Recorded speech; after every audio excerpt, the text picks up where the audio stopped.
क्या आपने कभी सोचा है कि भगवान विष्णु के सुदर्शन चक्र के सामने ब्रह्मांड की कोई भी शक्ति क्यों नहीं टिक पाती? क्या बात है इस दिव्य अस्त्र में जिसे देखकर सबसे शक्तिशाली राक्षस भी कांप उठते थे? क्या सिर्फ एक चक्र में इतनी ताकत हो सकती है कि वो तीनों में? यह है सुदर्शन चक्र की कहानी। वो अस्त्र जिसने धर्म की रक्षा की, वो चक्र जो कभी अपने लक्ष्य से नहीं चूका, और वो दिव्य शस्त्र जिसने पूरे ब्रह्मांड की नियति बदल दी। जब ब्रह्मांड अभी नया था, कहा जाता है कि विष्णु खुद देवताओं के शिल्पकार विश्वकर्मा के पास गए। पूरे 1 साल तक विश्वकर्मा ने तपस्या की और इस दिव्य अस्त्र का निर्माण किया। उन्होंने सूरज की चमक, हजारों तारों की दीप्ति और ब्रह्मांड में बहने वाली ब्रह्मांडीय ऊर्जा को एकत्रित किया। इसी दिव्यसार से प्रकट हुआ सुदर्शन चक्र, एक घूमता हुआ चक्र जिसमें 108 दांतेदार किनारे थे, हर किनारा समय से भी तेज। लेकिन सुदर्शन सिर्फ धातु और ऊर्जा नहीं था, वो जीवित था। उसमें बुद्धि थी, भक्ति थी और धर्म के प्रति अटूट समर्पण था। जब पहली बार विष्णु ने उसे अपने हाथ में लिया तो चक्र ने अपने स्वामी को पहचान लिया। वो विष्णु की उंगली पर घूमने लगा, इतना उज्जवल सुनहरा प्रकाश फैलाते हुए कि तीनों लोक, स्वर्ग, पृथ्वी और पाताल, सब ने उसका जन्म देखा। देवता श्रद्धा से झुक गए क्योंकि वे जानते थे कि अब धर्म के पास एक अजेय रक्षक है। सुदर्शन नाम का ही गहरा अर्थ है। सु का मतलब है दिव्य या शुभ और दर्शन का मतलब है दृष्टि या नजर। मिलकर इसका अर्थ है शुभ दृष्टि या दिव्य नजर, क्योंकि यह चक्र सभी भ्रमों को देख सकता था, हर अंधकार को भेद सकता था और माया की परतों के नीचे छिपे सत्य को प्रकट कर सकता था। जब छोड़ा जाता है तो सुदर्शन चक्र विचार से भी तेज चलता है। ये एक पल में आकाश गंगाओं को पार कर सकता है, अपने लक्ष्य का अथक पीछा करता है। जब इसके 108 किनारे 108 दिव्य गुणों का प्रतिनिधित्व करते हैं और हर किनारा बुराई के एक अलग रूप को नष्ट कर सकता है। सुदर्शन चक्र की असली शक्ति अनगिनत ब्रह्मांडी युद्धों में देखी गई। आइए कुछ प्रसिद्ध मुठभेड़ों की यात्रा करें जिन्होंने ब्रह्मांड की नियति को आकार दिया।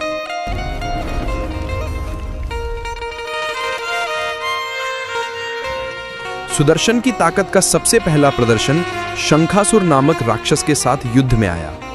इस राक्षस ने वेदों को चुरा लिया था और समुद्र की गहराइयों में छिपा दिया था। जब राक्षस ने पवित्र ज्ञान को वापस करने से इनकार कर दिया तो विष्णु ने सुदर्शन चक्र छोड़ दिया। चक्र ने समुद्र में गोता लगाया, पानी को ऐसे काटते हुए जैसे वो हवा हो, और राक्षस को उसके पानी के नीचे के किले में पा लिया। एक तेज गति में सुदर्शन ने राक्षस का सिर काट दिया, वेदों को प्राप्त किया और विष्णु के हाथ में लौट आया। सुदर्शन की सभी कहानियां राक्षसों को नष्ट करने के बारे में नहीं है। एक बार इंद्र, देवताओं के राजा, अहंकारी हो गए और अपने कर्तव्यों को ठीक से निभाने से इनकार करने लगे। उनका अहंकार इतना बढ़ गया था कि वे स्वयं को सबसे श्रेष्ठ मानने लगे थे। विष्णु ने उन्हें सबक सिखाने का फैसला किया। उन्होंने सुदर्शन को इंद्र के चारों ओर घूमने के लिए भेजा, तेज घूमते हुए, दिव्य ऊर्जा का एक पिंजरा बनाते हुए। अंत में विनम्र और भयभीत होकर इंद्र ने आत्मसमर्पण किया और माफी मांगी। जब राक्षस राज हिरण्यकशिपु ने अपने ही बेटे प्रहलाद को विष्णु की पूजा करने के लिए प्रताड़ित किया तो भगवान नरसिंह आधे मनुष्य आधे सिंह के रूप में प्रकट हुए। लेकिन उस भयंकर रूप में भी यह सुदर्शन चक्र था जिसने अंतिम सुरक्षा प्रदान की। जब प्रहलाद ध्यान में बैठे थे तो सुदर्शन ने उनके चारों ओर एक प्रतिरक्षात्मक ढाल बनाई, हिरण्यकशिपु के सारे आक्रमणों को विक्षेपित करते हुए। इस घटना ने यह साबित किया कि सुदर्शन सिर्फ दुश्मनों को नष्ट नहीं करता, ये धार्मिकों की रक्षा करता है। सबसे भावुक कहानियों में से एक खुद भगवान शिव से जुड़ी हुई है। समुद्र मंथन के दौरान शिव ने ब्रह्मांड को बचाने के लिए घातक विष हलाहल का सेवन किया था। विष इतना शक्तिशाली था कि यह विष्णु को भी नष्ट करने की धमकी दे रहा था। विष्णु अपने भाई के बलिदान को देखते हुए सुदर्शन चक्र को छोड़ा, एक हथियार के रूप में नहीं बल्कि एक उपचार उपकरण के रूप में। चक्र शिव के गले के चारों ओर घूमने लगा, जहर को रोकते हुए, और इसे नीला कर दिया। शिव को नीलकंठ, नीले गले वाला नाम दिया। इसने दिखाया कि सुदर्शन की शक्ति नष्ट और प्रक्षित दोनों कर सकती है, इस बात पर निर्भर करते हुए कि धर्म को क्या चाहिए। विष्णु के अवतार के बाद सुदर्शन चक्र के सबसे प्रसिद्ध धारक थे भगवान कृष्ण। द्वापर युग में विष्णु के अवतार। कृष्ण और सुदर्शन के बीच का संबंध खास था। ये एक समान दिव्य चेतना के दो पहलुओं के बीच की दोस्ती थी।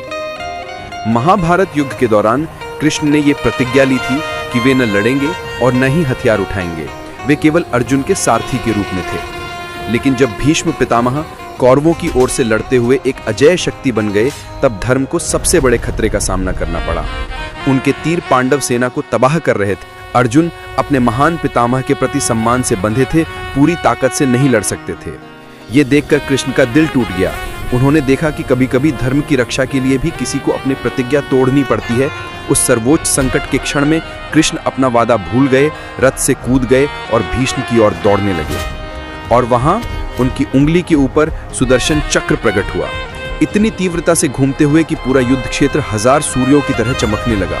पृथ्वी कांप गई, आकाश गरजा और हर योद्धा दोनों पक्षों से आतंक में जम गया। भीष्म पितामह खुद मुस्कुराए और बोले, आइए हे प्रभु, मुझे अपने दिव्य वस्त्र से मुक्त कर दीजिए, ये मेरे जीवन का सबसे बड़ा सम्मान होगा। लेकिन अर्जुन वे दौड़े और कृष्ण को रोका। कृष्ण रुक गए और सुदर्शन गायब हो गया।